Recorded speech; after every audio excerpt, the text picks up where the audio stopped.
সনাতনী ভাই বোনদেরকে নমস্কার। আপনারা জানেন যে 22শে নভেম্বর রোজ শুক্রবার দুপুর 2 ঘটিকায় বাংলাদেশ সনাতন জাগরণ মঞ্চের আহ্বানে রংপুর বিভাগীয় মহাসমাবেশ অনুষ্ঠিত হবে। ইতিমধ্যে আপনারা সামাজিক যোগাযোগ মাধ্যমে জানতে পারছেন যে কিছু বিভ্রান্তিমূলক পোস্ট প্রচারণা শুরু করেছে। আপনারা এই প্রচারণা থেকে বিরত থাকবেন।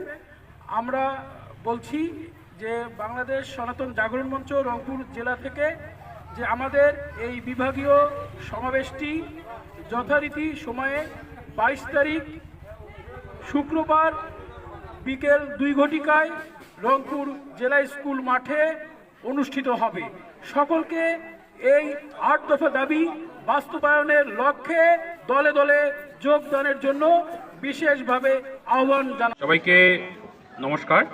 বাংলাদেশ সনাতন জাগরণ মঞ্চ রংপুর বিভাগীয় যে মহাসমাবেশ আগামী 22শে নভেম্বর অনুষ্ঠিত হতে যাচ্ছে, এ নিয়ে অনেকে গুজব ছড়াচ্ছে।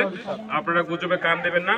আগামী 22শে নভেম্বর রংপুর জেলা স্কুল মাঠ রোজ শুক্রবার দুপুর 2 ঘটিকায় সকলকে আসার জন্য সবিনয় অনুরোধ জানাচ্ছি।